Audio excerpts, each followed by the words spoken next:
Hi friends, welcome to my channel.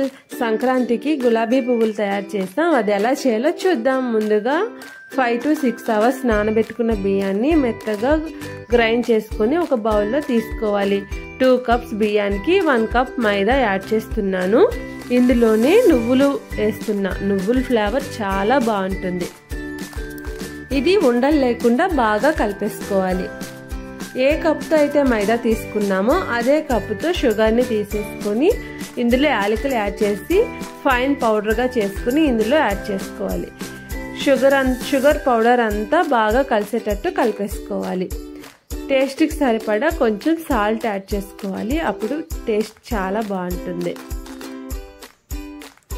చూడండి, ఇక్కడ చూపిస్తున్నట్టుగా ఈ కన్సిస్టెన్సీలో కలిపేసుకుంటే సరిపోతుంది. ఇది గులాబీ పూలు వచ్చండి. ఇది ఆయిల్లో బాగా హీట్ ఎక్కనివ్వాలి. అప్పుడే పువ్వులు బాగా వస్తాయి. మనం కలిపి పెట్టుకున్న ఈ గులాబీ పూల మిశ్రమాన్ని చిన్న బౌల్లో తీసుకొని ఇందులో డిప్ చేసి ఆయిల్లో వేసేసుకోవాలి.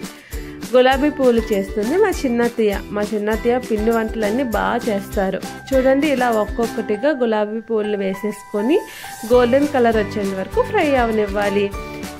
ఈ గులాబీ పూలు అచ్చు హీట్ ఎక్కుతూ అలా సైడ్ పెట్టుకోవాలి. అప్పుడే గులాబీ పూలు అన్నీ బాగా వస్తాయండి. అసలు గులాబీ పూలు నువ్వుల ఫ్లేవర్తో చాలా టేస్టీగా వచ్చాయి. నచ్చితే మీరు కూడా ట్రై చేయండి. సంక్రాంతికి మీ ఇంట్లో ఏ పిండి వంటలు చేశారో కామెంట్ చేయండి. నచ్చితే లైక్ చేయండి, షేర్ చేయండి, subscribe my channel. Love you all. Bye.